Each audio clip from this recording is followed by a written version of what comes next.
All right. It's time to welcome everybody. Welcome to the Faith Today webinar on living well after the pandemic, cultivating spiritual wellness and mental health as we emerge from COVID. We're really glad that you joined us today. I'm Bill Flederis, one of the editors of Faith Today. And I'm Karen Stiller. I am co-editor of Faith Today, and we're so excited about the next hour we have ahead of us. We think we have an awesome lineup here, and we're pretty pumped to host a conversation that we don't think would happen in quite this way anywhere else. So we think it's going to be a very good time for all of us. I'm going to start by introducing two of our guests and then throw back to Bill. So today we have with us Carolyn Arends, who's a singer, songwriter, speaker, and Faith Today columnist. She's Director of Education for Renovare, an organization you should definitely check out if you're interested in spiritual disciplines and going deeper in the spiritual life. You can check out her website at carolinarends.com after the webinar. And we also have Ken Shigematsu with us, who's the author of God in My Everything, How an Ancient Rhythm Helps Busy People Enjoy God, and also Survival Guide for the Soul. He's senior pastor of 10th Church in Vancouver, one of Canada's largest and most diverse city center churches. And you can find out more about that at 10th.ca. Bill. And our two other guests then are April and Danielle. April Yamasaki is a book author. Some of her recent books are 4 Gifts, Seeking Self-Care for Heart, Soul, Mind, and Strength, and Sacred Pauses, Spiritual Practices for Personal Renewal. She's a pastor and a speaker, and she is currently resident author with Valley Crossway Church in Abbotsford. Her website is aprilyamasaki.com. And then Danielle Strickland is a speaker, justice advocate, a podcaster, author of half a dozen books, including Better Together, How Women and Men Can Heal the Divide and Work Together to Transform the Future, and A Beautiful Mess, How God Recreates Our Lives. Her website is danielstrickland.com. So back to you, Karen. Yeah, so if our guests want to turn their cameras on, and if people watching the webinar either here on Zoom or live on Facebook, we do encourage you to use the chat and send in questions using the Q&A function or whatever is most comfortable for you. And Bill, as we introduced, I was thinking this group is, we could have said, these people need no introduction. We could have used that line because I think they're so, they have such an impact in your areas of work in Canada. And we're so grateful to have you here. So let's get the conversation going. We'd love to hear from each of the panelists first about what you learned about yourself during the pandemic. And Danielle, do you want to start us off? And then again, we just want it to be a free flow as much as possible, but we'll keep you in order too if you need us. So Danielle, what did you learn about yourself? Yeah, sure. Thanks for the question. I'll try not to take too much time. I learned that I was not as good at spiritual disciplines as I thought I would be with all of the time. You know how we all tell ourselves, if only I had the time and space, I would pray like a giant, you know. And it turns out I still pray like a grasshopper, even when I have the time and the space. So I learned that without intention, there was no praying more, you know, and I think all the spiritual disciplines went like that. I also learned on the positive side of things, I learned that some of the rhythms that I had been practicing before weren't that healthy. And so there were some things, you know, as things were canceling and events that I had a very heavy travel schedule planned. And as it was canceling, I did not feel regret. I felt relief. And it was a really good insight into maybe some of my own rhythms and practices and schedule, things like that. So those are a couple of things that I learned. I learned that I love my kids, even though that's a tough life all together in one house for this long. Yeah, for sure. How about you, Carolyn? Some similar things for sure. I did learn that if you take away a bunch of things from a busy schedule, but you don't have intention about what you're going to put in place, other things will just come in. Like I managed to be just as busy, which I wasn't expecting. So I learned some things about intention. I also learned that it's true. I heard somebody say a long time ago that pay attention to your irritations. They will tell you what your idols are. And I learned that as some of our freedoms were curtailed, especially in strict lockdown, the things that would irritate me standing in line at the grocery store because they were controlling how many people came in, not being able to do things kind of on my agenda the way I wanted to do them, started teaching me a little bit about some of my idols, being able to move quickly, efficiency, things like that. But then I also learned there's this weird tension because you pay attention to your irritations, they tell you about your idols. You pay attention to your longings and they tell you about your telos, what you're made for. And so some of the longings I had, I didn't know I would miss worshiping with people as much as I did. Those taught me some things too about what we're wired for. So kind of a mixed bag, but those are some things so far. I hope to have more clarity in about 10 years. Or in an hour. You're going to have more clarity. Yes, once I learn from these guys, I will have it. Yes. How about you, Ken? What did you learn about yourself? I'm thinking of heading into the March 15th weekend last year, so 2020, and our family was set to go to Hawaii on points for a spring break vacation, and the news about the pandemic was breaking. And I remember being on a Zoom call with our elders and asking, how do you feel about my heading off to Hawaii, like right now? And they were all okay with it. And then we ended up canceling the trip, and it was disappointing. But I was walking through a park not far from our home a couple of weeks later, and I had remembered that in the previous November, I happened to be in Hawaii on a speaking trip. I was walking along the beach under the stars and doing this kind of lifelong prayer of examen and thanksgiving. My heart just exploded with gratitude. And then I was doing something similar in a park, as the pandemic was beginning here in Vancouver. Just giving thanks to God for certain gifts across my lifetime. And my heart, again, just exploded with thanksgiving. And I realized that I don't really need to be in an exotic, warm place to meet God. It's not that I haven't had disappointments and heartache during this time, but it's shown me that God is present everywhere, including here in our city of Vancouver. Thank you. Yeah, thanks, Ken. And April. Well, at first I learned how much I loved planning. I like having a calendar that is color-coded with all of the things that I have to do and the deadlines. I like to know what's coming next. I want to be able to do that, but suddenly those things were gone. And I discovered about myself that actually I don't need to be that much of a planner. And it's okay to realize that, okay, this and this, I thought it was all planned out. Just like those people in the book of James who says, yeah, next week, next year, this is what we're going to do. I like having that, but I also know I don't need that. And to be able to realize that whatever might be happening around me, whatever might be happening in my own life, God is still God. God still has us. And to go from having that kind of planning and then saying, all right, I can rest in this too. For me, that was a great learning experience. Yeah, I can see that. Here's another question. What about, and maybe start with you, April, and we can go backwards. What about your church? Would you say your church learned some things from this pandemic experience? Could you kind of broaden that and see what you've observed there? Yes, I think that, in the beginning, all we knew was that, okay, we're going to cancel this next service. And it was only later on that we started developing, well, now, how will we respond to this? And at the time, of course, we didn't know that it would be as long as it has been. But I think that we learned that, as much as we say the church is not the building, the church is the people, I think one of the things we learned was how true that is, and how are we to be the people then when we are not meeting in the same physical space. And so that was a challenge to think through that, to pray through that, to start planning through that, and to be the church, be the people of God in a different way that wasn't so building based. So I think that's one thing that we learned. And I think what we knew about ourselves already was that we had quite a diversity in terms of how we experienced this pandemic. So for some people, I think they were actually much busier.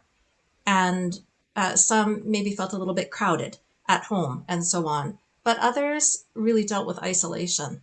And we began to learn, I think, more about that. It raised it for us in a new way. And we did a few things differently. So because not everyone engages online, one of the things that was suggested early on is, we all have our church directory. Why don't we each just call the next two names, the next two households in our directory? And that's a way that we can keep in touch with everyone without saying, it has to fall on just a few people to do that. So that was another thing that we learned, how to be the people of God without necessarily being in the building. Yeah, I think that's the $1 million question, right? The building versus the people. And are we only, if we can't be the people together physically, what are our other options?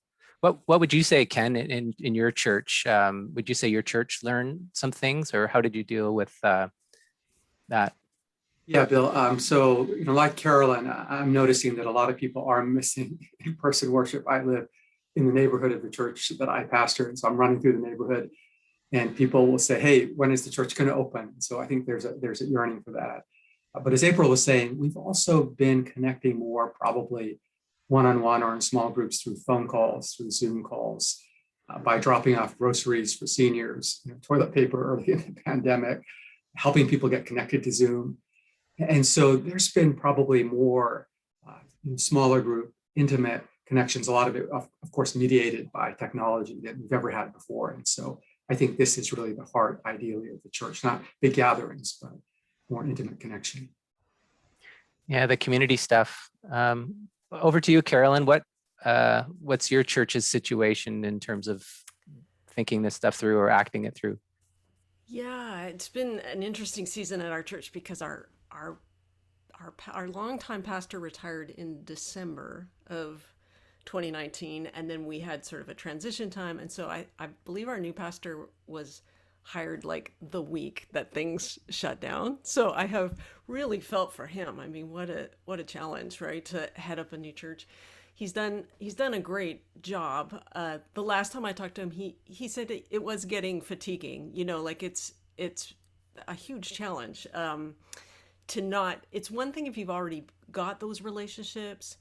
Like we find at the Renovari Institute that I oversee, we do a ton of virtual stuff, but we try to be in person at least once before we start doing the virtual stuff, because once you've known each other in person, so anyways, a challenge. But it's kind of a mixed bag. I came to shoot a message at the church one day, and they had entirely converted the sanctuary into a food pantry. There's a huge community kitchen thing going on, and I thought, man, we might be in the church more right now than we ever have been. So there's been I've seen a lot of God's genius. I still think one thing that we've learned in this time, or at least I personally have learned in this time, is that I way underestimated the value of being in a room together, breathing the same air, worshiping God together. There's a massive value in that. And when we can do that safely again, I can't wait. But I also saw God do all kinds of stuff. That's just his specialty, is just, redeeming stuff. And so I saw him do all kinds of stuff that wouldn't have been possible. And to move away from the church for a second, even my work at Renovari, we started doing webinars, and we now have people touching base with us from all over the world that never would have happened if we hadn't have had to go online. So it's like this. I've seen God do these beautiful things and give us ideas that I hope will seed our future for how we can reach people who can't be in person. But I've also seen him grow in us this realization that, when it's possible to be together, there's something that he designed us to be together in a way that I think I really undervalued before. And so my hope is that we will never phone it in again, and that's probably kind of a lofty hope. But I do hope that when we're back together, we are much more aware of what a gift it is to be together. Yeah, for sure. Okay, Danielle, how about your situation then? You've been in Ontario for a while now. Yeah. Well, I'd probably echo a fair bit of what's been said already. I think for me, as I've talked to church leaders and kind of engaged in some of that space, I would say one of the things I think that COVID has revealed to the church in general is just the discipleship crisis.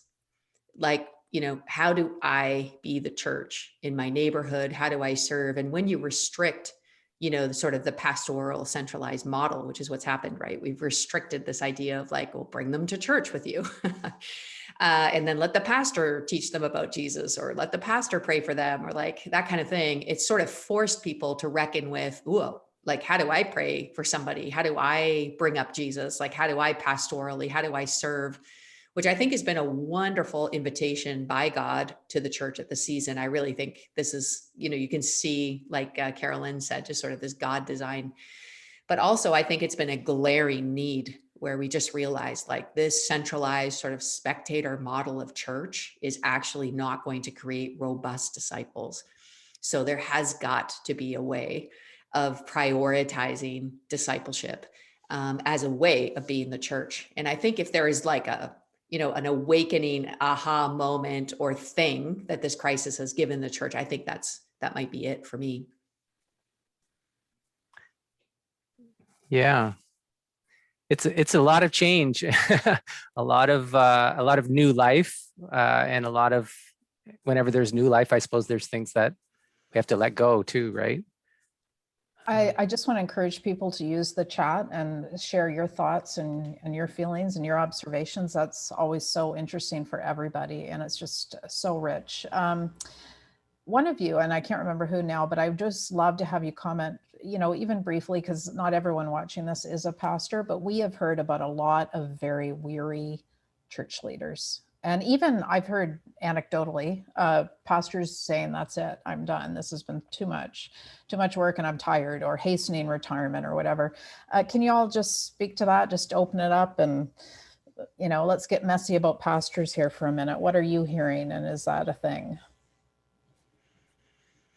Tom Rainier is a church watcher here in North America, and based on their surveying and polling, 70% of pastors are so depleted and discouraged that they want to quit, throw in the towel, take early retirement. And we have similar numbers here in Vancouver with our own denomination, the Christian Missionary Alliance. And so I think that early on, pastors were concerned about things like, if we can't gather, will we be sustainable financially?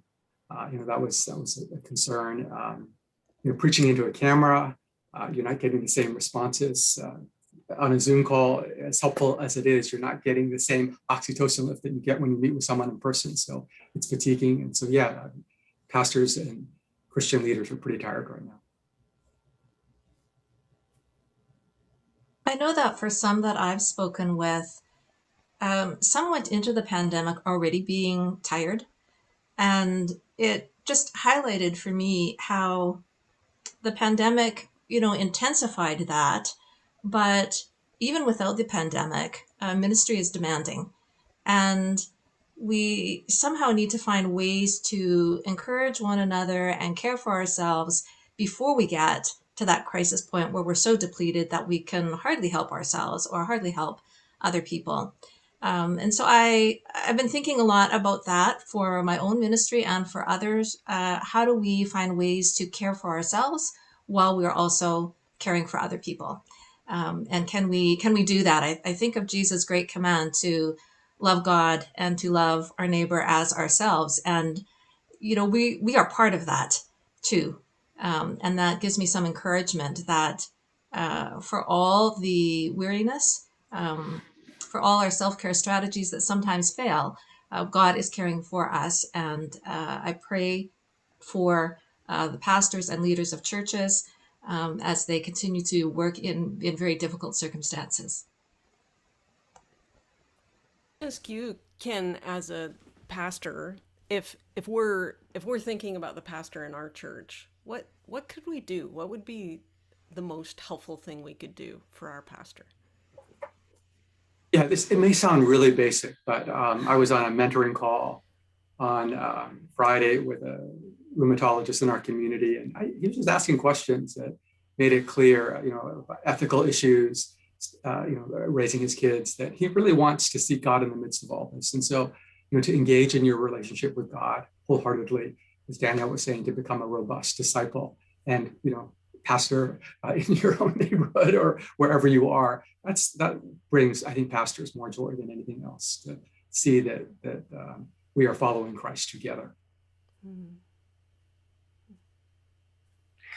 I think the together part has really been what I've noticed. If I can just jump in, we have this idea of personal devotions, but what's really worked for me during the pandemic is sharing those with other people. So our church has a midweek prayer get together, and so I never used to go to that, and now I go to that every week, and I find it gives me a lot of life. Partly it gives me motivation. I have an appointment to keep. And partly, it's so encouraging to hear what other people are saying, right, about their own spiritual journey. Yeah, I think early on in this pandemic, I was thinking a lot about where the church thrives in terms of growth is often places where gatherings are restricted. And particularly pastors are limited in their connection with their people. So I was also thinking through that. Like I was reading Nelson Mandela's sort of conversations, things that he wrote from his jail cell, just trying to think of like creating an entire movement that was going to upend a nation from prison, and then of course you read all the Apostle Paul's letters and you feel that you're like, oh yeah, that guy was leading like a pretty fast growing movement of disciples and church planners from a distance, from jail often, or from another location. So I also think it was a really great, and I think hard is true. I think good and hard can go together sometimes. But I think for pastors, of course, the shift in thinking through like what it is I do as a pastor, and like to try to translate what we do as a pastor from an in-location gathering to what you do as a pastor when you're about resourcing and empowering people to do it for themselves. Like those are two different set of skills and even different outcomes. And so I wonder sometimes if some of the fatigue obviously is just like the, lengthy crisis, but I think also the fatigue is learning these new skills that we didn't have before and didn't know before. So they're all tricky and hard. And like Ken said, even just speaking to a camera instead of to people is like soul destroying as a communicator. So that's a discipline instead of like a gift. So then you have that. But I also think maybe we're just measuring, like our measurement tools are off, like the way that we've gotten our sense of like we're doing a good job, the way that we've defined our affirmation, all of those things, I think if they're focused around the gathering, are off in this pandemic. So we don't have any of those go-to things. So it's kind of back to like Carolyn's comment about, these irritations are almost indicators of like what I've been hanging on to, maybe what's at a proportion of like what's giving me affirmation. I think, and I don't mean that like, oh, you should be doing more things. I think actually you should be doing less things, but maybe realigning the things that will bring life even to your soul, realigning, like determining the difference, for example, between self-medicating and self-care, just for a pastor's life. Like those two things are very different. And most, when you're exhausted, you usually tend to self-medicate. And actually what you really need to do is self-care. And so even, just tools like that in terms of this, I categorize it all as a robust discipleship, but those tools of body, mind, and spirit, like how we care for ourselves and then how we can lead people to care for themselves.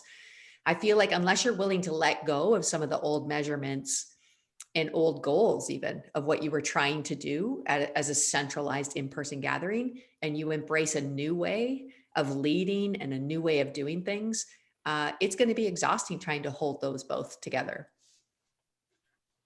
I think that's what you said about how we define, for a pastor or for any of us who are doing any kind of ministry, how we define whether we've done a good job is so key. And you're reminding me of an argument I had with Eugene Peterson one time, which sounds much cooler than it is. He was lecturing on a recording, and I was arguing with him in my office. We weren't actually in the same room, but he said something like in this lecture, pastors are very susceptible to the sin of sloth. And I remember thinking, no, they're not. Every pastor I know is run off his feet or her feet. That's not true at all.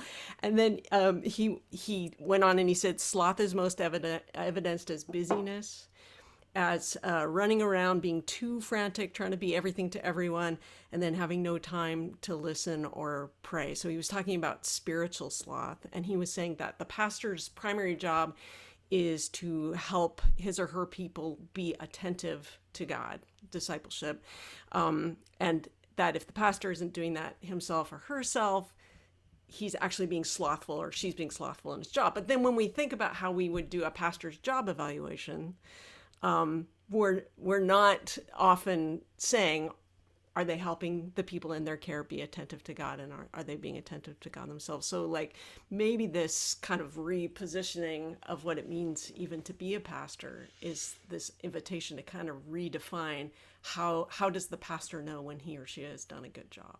Yeah, let me jump in there because that jives with something that's coming up in the chat, is how do we measure that very fact during something like this? And yet we want our shift also to be moving forward. And so in terms of learning, and like I'm married to a minister, and what I have seen, of course, is like all programs come to a ceasing halt. And yet how important it is that he meets when he can with people who are really lonely. And I've just been reminded about presence. So if you could just speak to that and measuring and then moving forward, anybody? I was just thinking of, I just finished listening to Eugene Peterson's biography, his latest biography, and it was an interesting fight within himself as a pastor, you know, not wanting to run the church in terms of like all the administration and finance and hassle. He just wanting to pastor people and like into depth, right? So I felt like that struggle is really well represented in his life and really accented, like magnified during this season, these struggles of like keeping the machine going versus actually going into depth and sort of more of a restful place of soul care. But I wonder, you know, and even in terms of engagement instead of spectators, like if we prioritized, you know, this discipleship, we prioritized people who were engaged versus the spectators. So we're not living for the click or the views or, you know, just, I think that what we measure really matters when it comes to spiritual power. Even so smaller, and this is another theme in his book, you know, smaller is better than bigger in many cases when it comes to depth and spirituality and even impact in the end. And yet we just it's so hard for us to figure that out in a culture that's like, no, bigger is better. Like you must ascend. And so I think for some, at least in my life, I've had to kind of just rage against a dominant culture and even a familiar culture of ascension and bigger and better, and just like really fight for the small and the daily and the connection with people who are engaging. One of the comments, somebody mentioned spiritual direction, that a lot of pastors they were reporting that they know more pastors have signed up with or are practicing more spiritual direction. And that's small too, right? That's one-on-one. But I think that fits with what you're saying, right? Yeah. So like for me, I have a rule of life called infinitum. It's an open rule of life. Anyone can join it. It's free. If it's helpful to anyone, I'll put it in the chat, but it's really just a simple rhythm, a weekly connection, a daily prayer. It's the basics. And I've had to just like hang on to that basic as a foundational part of my own self-care and spiritual life as a leader. And it's worked. I mean, I think sometimes we just think it's really complicated and we need like brand new systems and we have to, but actually it's just attention to the basic, you know, deepest part of you. And to get intentional about that means that you have a life-giving practice. I really love what you're saying about that, Danielle. And so I'm wondering, with that emphasis on the small, on the ordinary, on the daily, are we just too hung up on measuring things and counting things? I sometimes feel that way, you know, with all of my planning. Okay, well, for some people, maybe it's all about measuring and counting things, but do we need to do that? Is there a way of getting beyond focusing on the metrics to focus on what is life-giving? What is that rhythm for us? What does it mean to spend time with God and to pray without getting so hung up on counting or on measuring things? Relational side that we've been talking about and the quote spiritual side aren't mutually exclusive. So, you know, when I'm describing my meditation practice, I'll say, you know, on an ordinary day, I might have 20 minutes of silence. But if I have an unusually busy day or I've got a big time crucial conversation, I'm facing down a big crisis, lots of things in the schedule, I'll need an hour or more, you know, of silence in God's presence, because I know that's going to make me calmer It's going to make me more at peace. It's going to make me more creative. It's going to make me bolder. And so, the two aren't mutually exclusive. And when I came to this church, I was feeling some pressure to drive the numbers. The church had cycled through 20 ministers in 20 years. It had gone from over 1,000 to 100. On my second week at the church, the secretary walked into the office and said, if the ship sinks down, everyone will blame you because you were the last captain. Oh dear. Trying to motivate me to work harder. My fiance and I had just broken up. I was feeling really low. And my mentor, Leighton Ford, who's originally from Ontario, a Christian leader, happened to be in Vancouver. And I was desperate for some encouragement, but I was too ashamed to ask for that. And so I said, can you give me some counsel? And Leighton crossed his long legs. We were in my car in front of the church. And he paused and he said, remember that God is an artist. He will not lead you to copy anyone else. So seek God for a unique vision for this place. And so I set aside some of my 108 goals, and I sought God more intentionally. And the focus was less on metrics, less on survival, more on what does it mean to seek God for a unique vision. And that's been a pretty good strategy for us, that sort of unstrategy. Yeah, I love that. And, it strikes me the role of mentors, like when we talk about Eugene Peterson and Leighton Ford, like it's so important to be able to have conversations. A couple of things, somebody in the chat mentioned the question sort of what is essential church, which I thought is really good and also ties into a question someone has asked, what is something you hope does not go back to the way it was before the pandemic for church? And I think that's a really great question. If anybody wants to take the lead on that. I'm on the teaching team at the Meeting House here in Toronto, and it's been a really interesting season for them because they're kind of like a really big church, but what they want to be is a network of small local churches. So this season has been an interesting exercise for them because what it's done is it's kind of forced them in a good way to be what they actually want to be anyway. So we say we want to be these things, like we want emphasis on small. So like the connection between people, the local connections, the real genuine connection, which will fight against the disconnection that is like a disease of our culture, accentuated right now, but already we were disconnected from our lives, right? I think that's a problem we all identify in our lives, is the disconnection that we feel from one another. And so it's forced them to emphasize the small gathering as actually, which was the thing they always wanted to do and the thing they always wanted to measure. So I think, even though it's frustrating in terms of systems, and like April even said, like, why are we even measuring some of these things? Like they don't even matter. How many people came isn't really a great measure. How many disciples, how many people encounter God, did people connect with one another? Do people serve well? Those might be better measurements if we need to measure it all, but at least they might be more evidence of fruit. So I think there's a great opportunity, at least with the Meeting House, to really just refocus on what really matters. And I think, and that's this, like when we're going to start again, rather than just going back, we can go back to what we always did. I think there's this great opportunity to say, but what do we really want, to do? What do we really want to accomplish? Like, what do we really want to look like? And so there is this great opportunity. And for them, it was like going back to the very beginning of what it was that God had called them as a network of churches, as a network of communities. And that small, local, landed connection was key. That was all they always wanted to measure, and then somehow turned into this kind of like big Canadian kind of mega church, but never what they wanted. So I just think that's fascinating. Like that drift to go with culture will just take us where we didn't want to go. So this opportunity to just get back to what really matters and who we really are. And that even can, that local vision. Who are you? What's your calling? What is it that you're supposed to be offering this actual community that you're in? How do you be salt and light here? And how do you get to that? This is a great opportunity for that. Yeah, as Danielle was saying, it's a great opportunity, I think, to rethink our mission. I've been thinking about a Japanese company. I'm originally from Japan. It's a candy company that's been in existence, kind of a dessert company for 500 years. Their desserts haven't lasted for 500 years, any single one of them, of course.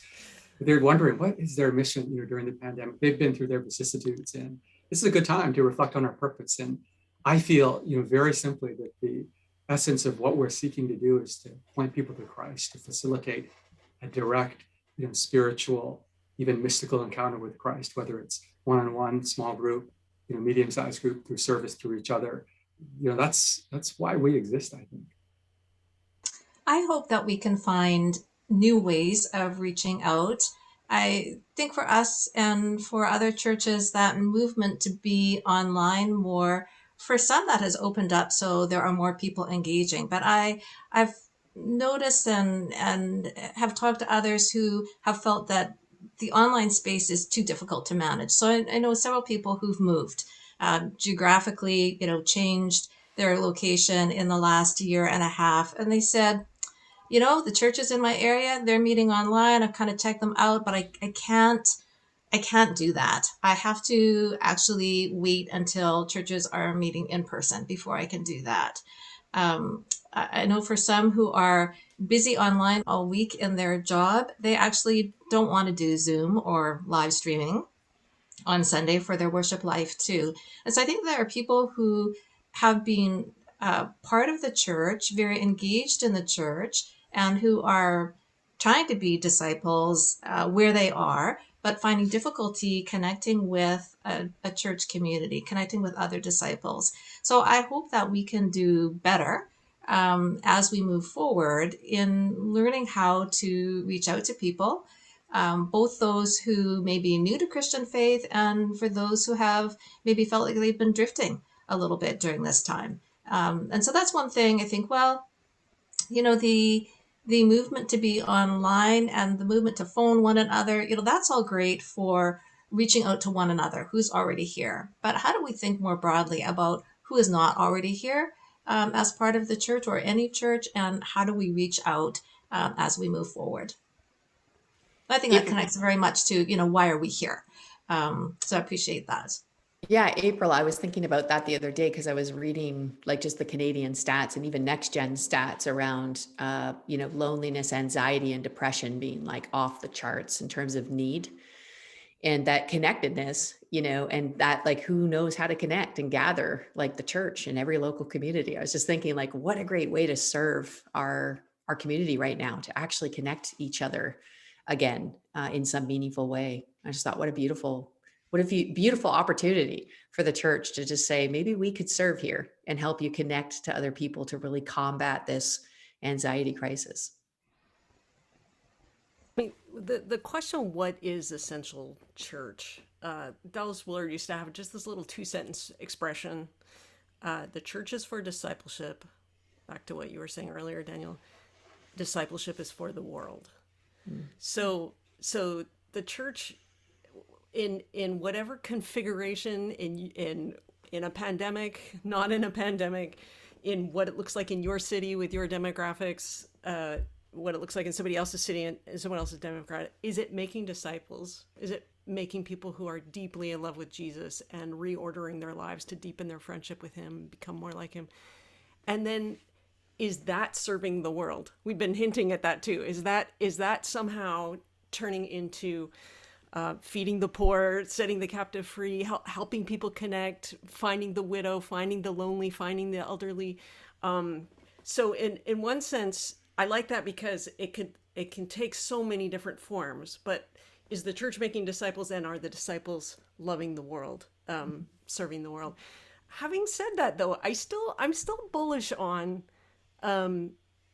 that under normal circumstances, there are particular things that can happen in the gathered community that can't happen another way.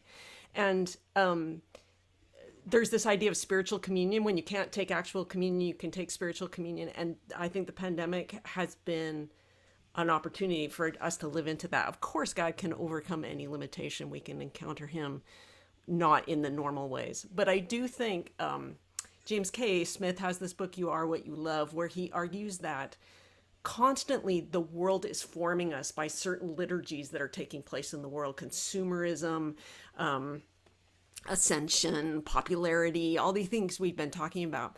and that the church is the place where, as part of the church being for our discipleship, it's the place we go to get a counter formation. And to be like, we need robust liturgies, to use that language, that push against the other formation. And so one of them is like, the world is teaching us to be a passive consumer. Well, the church should be the place we go to learn, a specific concentrated site where we go to learn not to be a passive consumer. So I hope that as we begin to be able to take communion together again and worship together again, we see church as this place to have a counter formation to everything that's going on in the world. So just, I don't know, some ideas swimming around in my head about what church is for. That's really great. There's a Q&A that question that came in that's kind of related to that, where someone's bringing up residential schools. Yes. And so, when we're back in person, what's the role of the church? Knowing that so many people coming back are broken or angry, how do we be prepared to address that, and how do we address that? I'm not going to answer the question, but I'm just going to say I'm so glad it came up, because that is the other thing that this pandemic season we have seen. I don't know if it's coincidentally or providentially, but some really devastating things have been exposed about the organized church complicity in systemic racism. We've seen it in the U.S. We've seen it in our situation in Canada here, and I don't have answers for it, but I would hate for us to have this conversation and not address that aspect of what's happened in this pandemic year. So over to my wise co-panelists to say something profound about it. But yeah, it's an important question right now. Profound, but I think it's centrally important to address it at all of our services, online or in person. We do a land acknowledgement. Last Sunday, we had a prayer of lament and grief, and standing in solidarity with those communities that were more directly affected, was acknowledged in the sermon. And I was privy to a conversation of pastors who in the States who were being told by their spouses not to speak about race right now because they might lose even more members.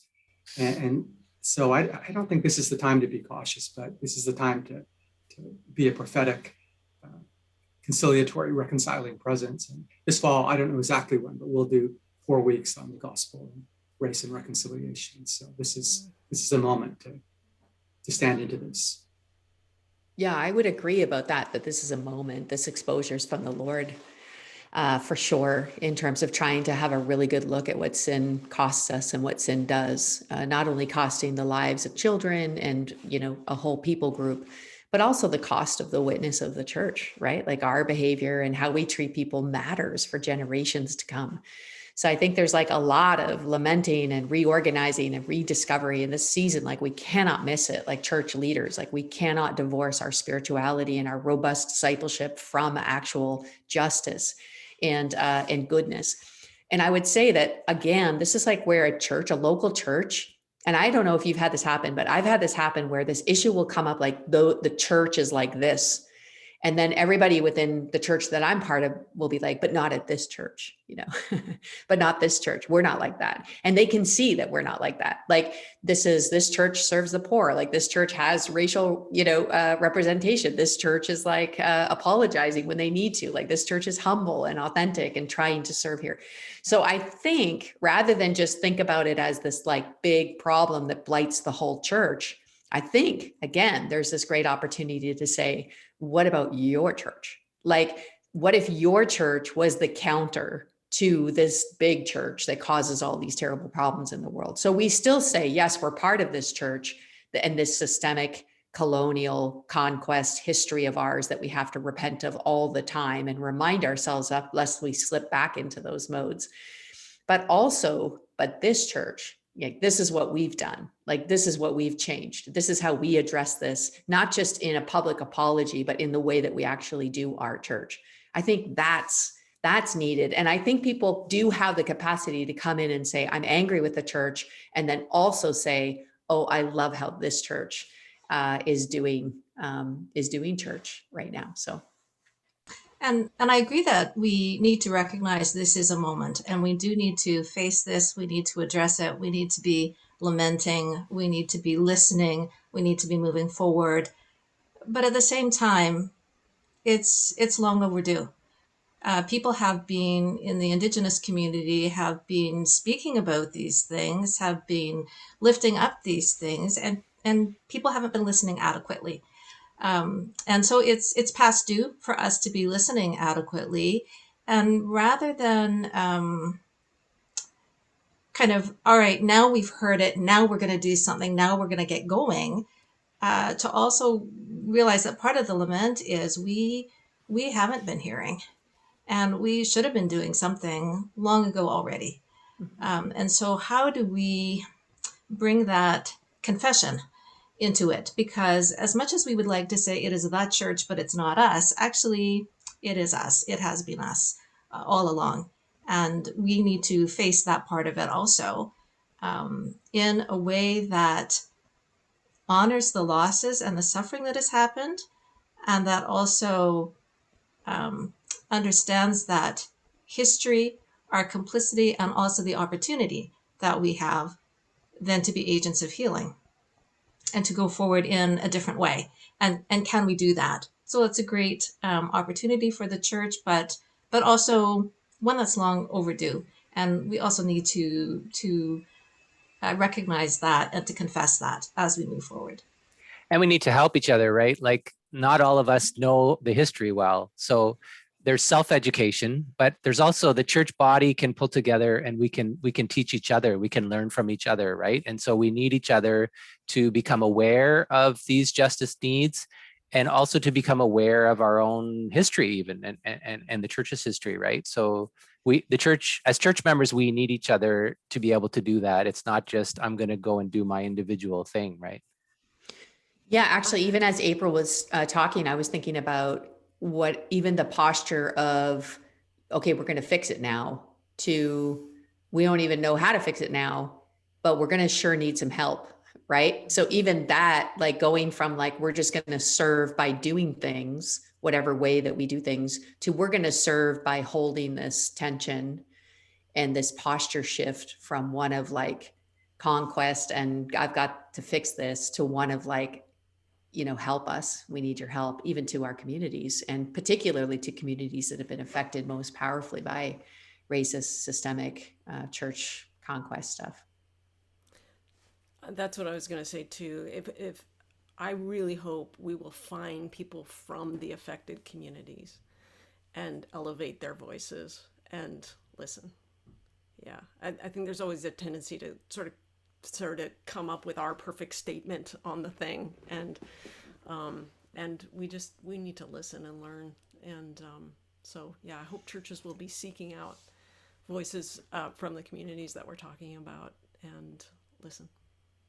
That aligns with another question in the Q&A, maybe more of a comment. Should reopening be the primary focus for the church, or should it be more on refocusing on how to best make disciples and increase the church's opportunity to reach the world? That's I like that focus. Someone else asked, can the church offer, or what kind of rituals can the church offer as we come out of the pandemic and reopen? And I think that's an interesting question, and it may also hearken to some of this other pain and sorrow that we've been talking about. Ken, do you want to take the lead on that one? How could we help people with our rituals, is I think what's being asked.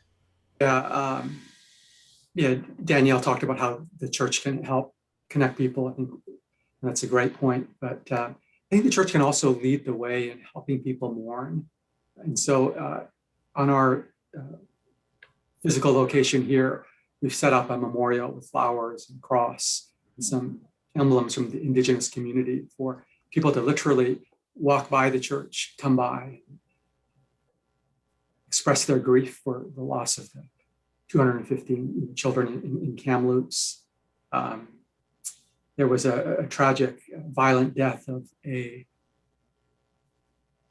14-year-old kid on the west side of our city several weeks ago. And this kid had a kind of indirect connection to our own faith community. So we set up a week where we had a memorial in the park where he was killed in a gang-related fight.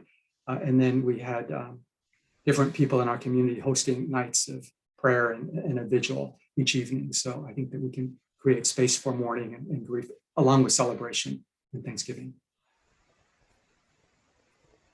I've just been part of a brainstorming group with my publisher, and this group has been pulled together to think about what resources do pastors and churches need post-COVID. And one of the things we talked about was rituals.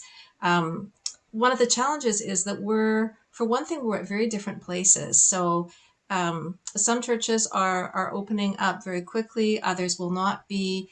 Certain areas are having more cases of COVID, so they're at a different place than others. So how do we create rituals then that will be for the whole church when we are in very different places? One of the things we talked about was Walter Brueggemann's Psalms of orientation and disorientation and reorientation. And that kind of arc is what many of us have been experiencing, but we're in different places of disorientation still and reorientation. But can we create rituals that will speak to that as the church?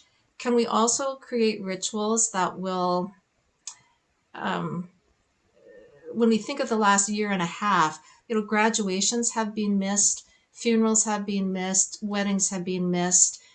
Do we need some kind of ritual that will maybe on All Saints time to recognize those who have been lost over the last year when we haven't been able to get together to mourn properly together? Can we have some kind of ritual that might be for those who have graduated and try to celebrate that in a new way because we had missed that time?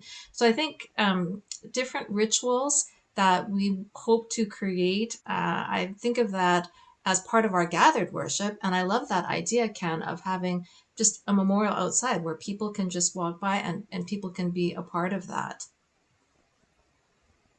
There's a few comments in the chat too. I'll just mention about churches planning services of lament for people who have suffered loss during COVID, which is, of course, a beautiful idea.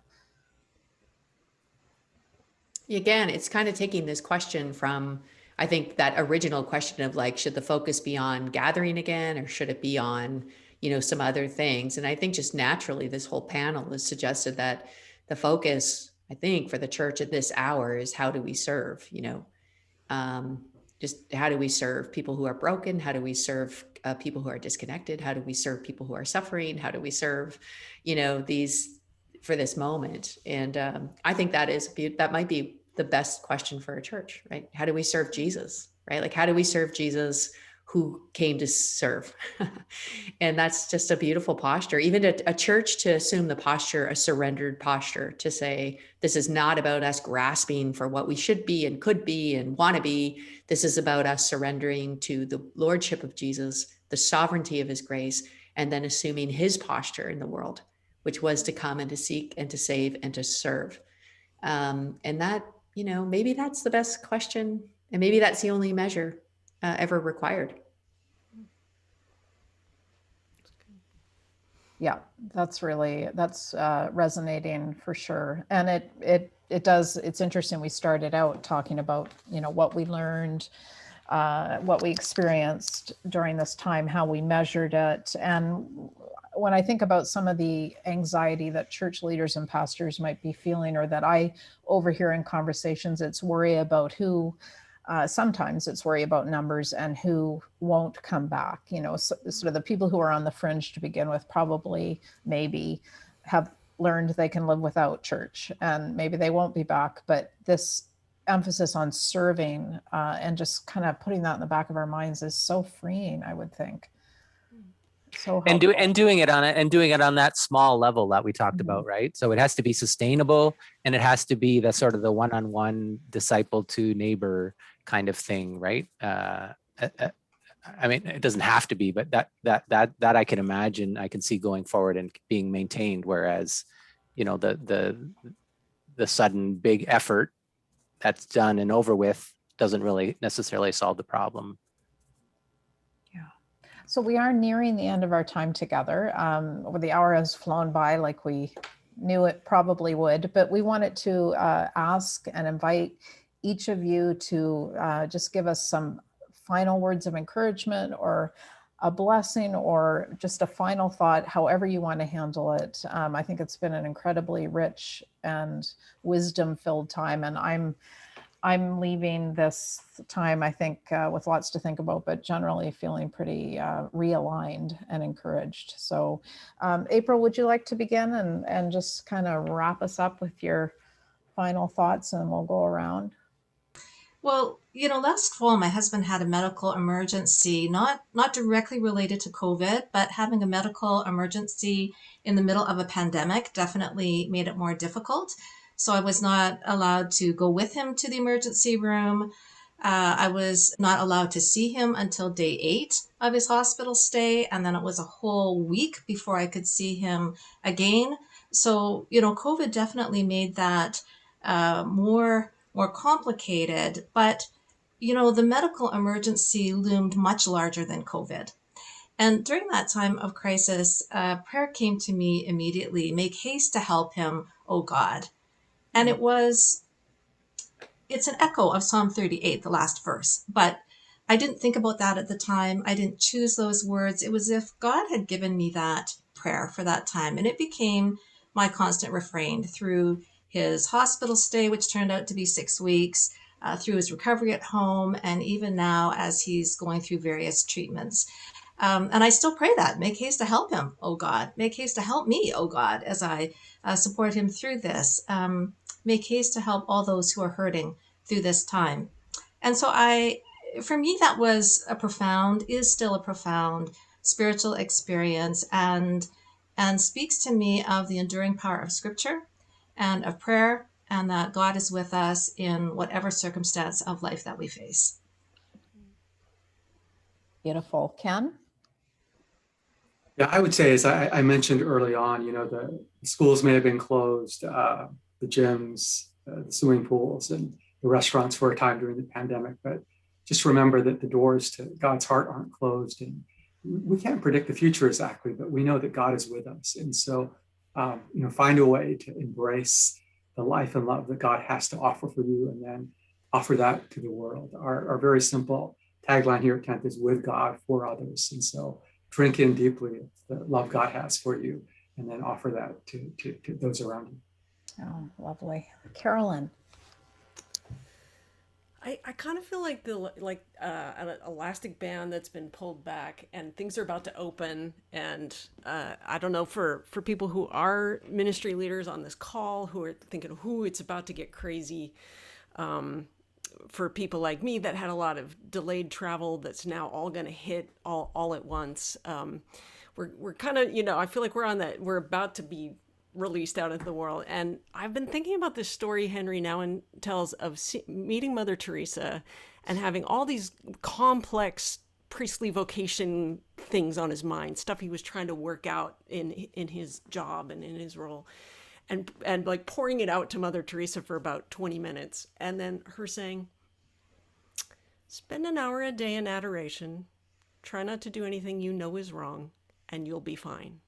And him going, oh, okay.